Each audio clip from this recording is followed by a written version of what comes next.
The Xbox controller is catching up to the PS5, or is the Xbox controller still dominating? That is the question, the argument.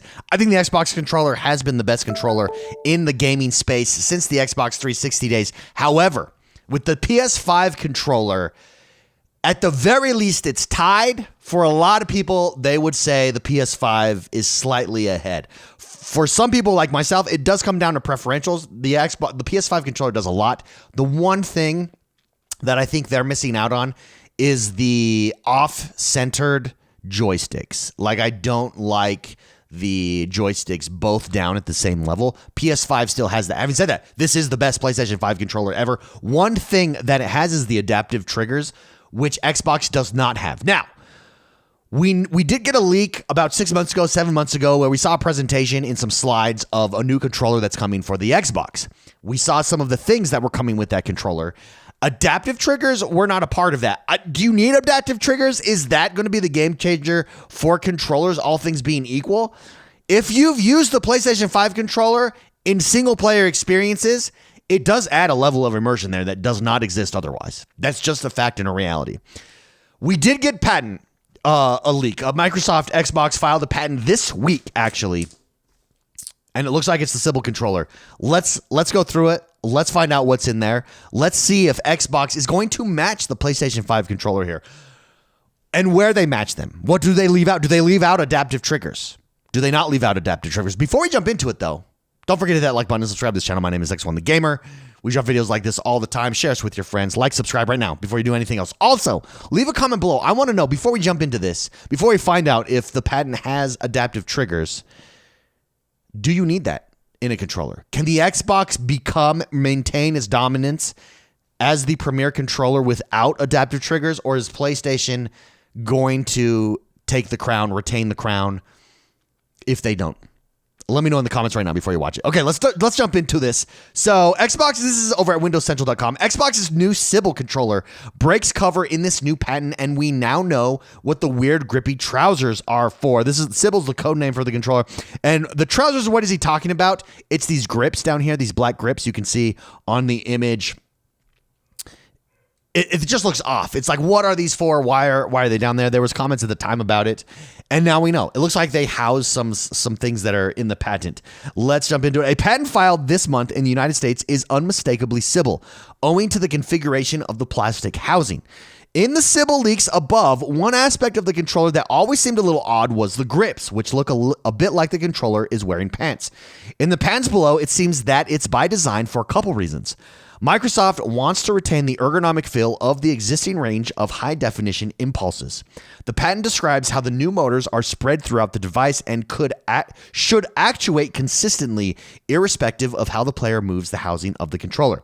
The patent describes how the pulses and vibrations can be tuned to mimic a wide variety of sounds and motions and can even move independently of the controller's housing. Crucially, it also suggests that the haptic motors will be able to mimic previously style vibrations for backwards compatibility purposes, eliminating the need for developers to intervene to make their game work on the new controller. So if you've developed a game on previous consoles or previous controllers and it just has the basic standard vibration, you don't need to develop anything new. It will mimic that old style, which is the current style, but the old style basic vibration. It sounds like we are getting high definition haptic here. The Nintendo Joy-Cons, they really went out of their way to show it off, where you could jiggle a cup and it felt like ice, if you remember that. It's one of the best presentations of all time. If you've not seen it, just go look up Joy-Con presentation ice cubes. It's hilarious. And at the time you're like, well, who cares? But actually it's really impressive. And it adds a lot of immersion. It adds a lot of added detail. You feel things through the controller that you otherwise wouldn't be able to feel or experience there. So you can see, here's the skirt. The backing is off. It looks like those are exactly what's being talked about there. Another interesting aspect of Sybil is the fact it will borrow a feature from Stadia, in that it will connect directly to cloud games over Wi-Fi. Players will be able to directly point the controller at different devices via an active device list of sorts, similar to how you can point Spotify to different devices you've connected your account to. By bypassing Bluetooth, it should help eliminate a few additional milliseconds of latency when playing games in the cloud, which might not seem like much, but it makes an uncanny amount of difference, especially when you're doing multiplayer. Twitchy games. Call of Duty is where you would most definitely see that lag. It makes an uncanny amount of difference and was a big contributor as to why Stadia often felt faster than competing solutions at the time because it was connecting directly via Wi-Fi to the game, essentially. We're hearing that this controller, however, won't launch before the next range of Xbox hardware does. Microsoft is expected to be working on an Xbox handheld as well as a more traditional Xbox console to replace the Series X. We also have some tentative confirmation that Microsoft is planning to let OEMs like Dell, Lenovo, and Asus build Xbox consoles too, targeting retail markets and price points where Microsoft has yet to really gain a foothold. On Asus, Lenovo, and Dell, I would maybe consider from buying theirs if there was a super high-end one. Maybe. Other than that, I'm sticking with the Xbox brand. I don't know why. They may do it better, but in my head, I want the OG, right? I want the brand label that is Xbox. And there's just something there that eventually we may get over it, and eventually it may be no big deal. But unless there's a high-end one, or the price is drastically different, and I don't see that being the case necessarily, I'm not sure I'm jumping into an Asus or Dell, but maybe I am. I think it's a smart marketing move. I think it's the future. We covered this in a video previously, but I'm sticking Xbox brand just at first, anyways. Unless, like I said, if there's a super high end one with top tier graphics card that just cranks games to the max on everything, and I'm there for sure. If the previous document remains true, the controller should also have swappable and rechargeable batteries. Rechargeable batteries is a huge thing. The Elite controller has it. For Xbox has always had it. The standard basic controller has never had it, despite PlayStation 4 and 5 having it, despite Nintendo Pro controller having it. Despite Joy-Cons that come with the Nintendo Switch having it, Xbox has really lagged behind in that department. Just come with a rechargeable battery. I don't. It doesn't need to be swappable either. The Elite controller may be swappable. I don't know. It's not like there's a cover that I can take off. There may be like a tool that I can get that does that, but I've never taken it off. I've never had a need to. Just keep it charged. Like, just ship with that. I think that's something that definitely needs to be there. It has Bluetooth 5.2, a new lift-to-wake detection power-on feature. Love that. The Nintendo Pro controller has that. I'm only using Nintendo Pro because that's my reference point for that. And absolutely love it. Very cool. Boosted construction reliability and increased repairability. Microsoft aims to use more recycled materials, don't care, and reduce reliance on resin and glue for the new controller to help players fix their own stuff. Also, I do like that ability, the ability to fix your own stuff. Remember, Xbox has started on their store page selling repair kits, etc., for different things. And you might say to yourself, well, why should you need to repair your controller? Well, having the ability to do so on your own is excellent. The latest Elite controllers I've not had any issues with. The previous Elite controllers, always drift was always an issue. If I could have fixed that myself, I wouldn't have bought an all-new Elite controller. And I did. I think the Elite controller is the best controller despite that drift issue. I haven't had a drift issue with the latest controller, like I said. Plus, it comes in white now, and I wanted that white Elite controller, so I bought that. What remains to be seen, though, is the price. All these new features likely won't be cheap, although it stands to reason that Microsoft will continue selling the current gen Xbox controllers in addition to this new one. Not everyone will want or need the cloud compatibility, after all. We're still missing an Xbox Elite Controller Series 3 from the equation too. I wonder, so one thing that they didn't mention in here is the adaptive triggers.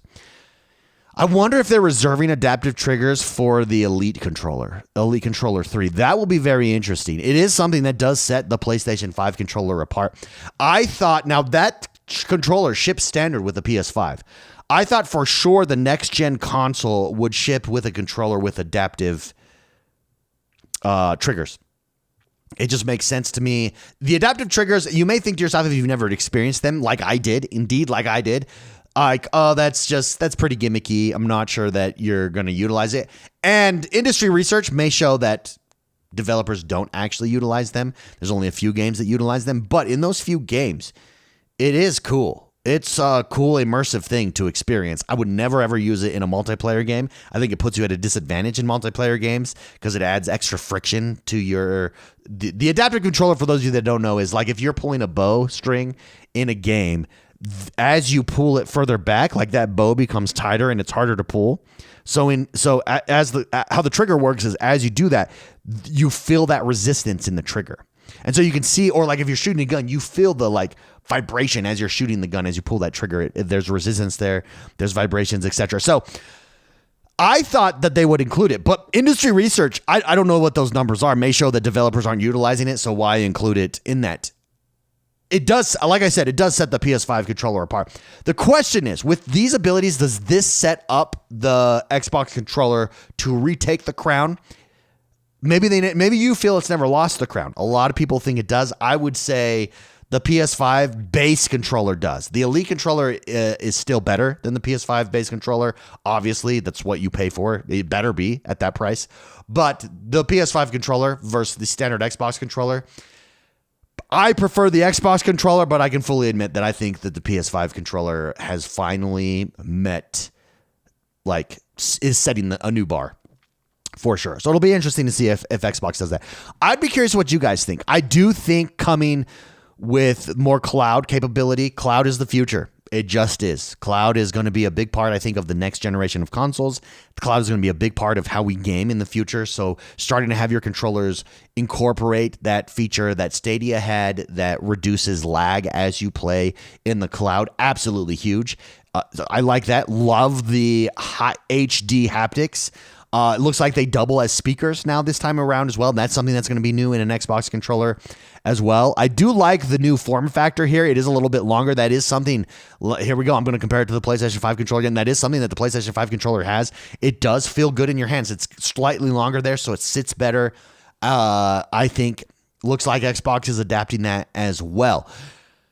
Very interesting. Very, very interesting. I would love to know what you guys think. Do you think that we need those adaptive triggers or not? Have you used them? Do you have experience using them? I haven't played too much. I have a PS5 sitting over there. I don't play. Xbox is my main console, but where I have experienced that, it just works. In fact, here's the PS5 controller right here.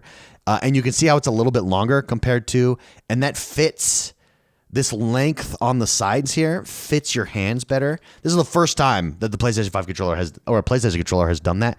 And the Xbox controller is just slightly shorter, but and as a result, doesn't feel as good. I never thought I would say that. Never. So this long ergonomic, I think they're nailing the ergonomics part. It's going to be interesting on the adaptive trigger situation there. As far as I know, link me in chat if you've seen something. I've looked it up. I haven't seen anything about adaptive feedback or the adaptive triggers, rather. Just the haptic feedback. Couple questions for you. How important is advanced haptic feedback to your gaming experience? So you might say to yourself, I don't think it's that important. Have you gone and played a game that has no vibration or no feedback, haptic feedback? Something's missing there. It does feel old. It does feel disconnected. That feedback feels good. And so I think it's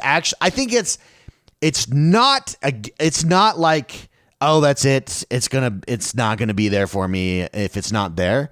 If you don't have it, you're missing features that everybody else is doing that does add a layer of immersion that otherwise does not exist. Having that feel that input feel as you're playing, it's like the click on a mouse. The click on a mouse exists. The click on the keyboard, on mechanical keyboards, exist because that feedback is important as you're playing a game. So I do think that the haptic feedback for controllers adds a layer of immersion that you otherwise just don't get. And I as a result, I think it's incredibly important. And I'm really looking forward to it, especially if you could get really detailed and differential feels there in your controller. My next question, but let me know what you guys think though. Is it a game changer for you? Haptic feedback, advanced haptic feedback. What features would you like to see in the next generation Xbox controller? Speakers are gimmicky. I don't care about speakers. The PlayStation has always had a speaker. No big deal. I don't think that adds anything extra there, to be perfectly honest. I think it can get annoying, actually. There's a light on the PlayStation controller that they always show off as well. I think that's useless. Don't need it. They have their touch screen on the PlayStation controller. I don't think that's useful either. I think that's useless. I don't think you need that at all. I do think that the adaptive triggers add immersion to single player games. Again, the numbers may bear out industry numbers that devs aren't taking advantage of it. So why take that extra cost? I don't know. If Xbox did it, would I like it? Yes. Yes, I would. I like it on the PlayStation controller. Like I said, only for single player games. Multiplayer games, I think it puts you at an extreme disadvantage. So that. Last question here. Do you think hardware innovations like this significantly impact the gaming industry? Or are they just gimmicks? I think some things are gimmicks, but you don't know what's a gimmick until you try it. You don't know what's a gimmick until you see if developers, how they take use of something, how they make use of something, and where they go with it. I don't think anything we've talked about here today, whether it's connecting directly to the cloud, whether it's precision haptic HD feedback that you're getting, I don't think those are gimmicky at all. I think that those do add a layer of immersion to the game that absolutely enhances your experience overall. I do think speakers are a little gimmicky. I don't know. I've never seen them utilized in a way on the controller that's not gimmicky. So I do think the speakers are kind of gimmicky or that. But keep in mind, the haptic feedback device is what doubles as a speaker. So you're probably not adding anything different. You're just utilizing the same piece of hardware that you're putting in there anyways. What about you guys? What do you think? What do you think is gimmicky? What do you think of the next generation of Xbox controllers? Now the question is this a big enough jump? Sarah Bond, remember, has said this is going to be the largest technological leap between consoles. The controller, is this a big jump? I don't know if it may actually be the largest technological leap of a controller. I mean, direct to cloud is interesting. Bluetooth 5.2 is interesting. Comes with a rechargeable battery. Interesting. Precision feedback, accelerometer. It may be. I don't know. I don't think that that's what they're referring to necessarily. I think they're referring to the console specifically there. Anyways, we'll leave it there today. Thank you very much for tuning in. Again, don't forget that like button, subscribe to this channel. I'm X1 the Gamer. Have a great rest of your day, and we'll see you guys next time. Bye-bye.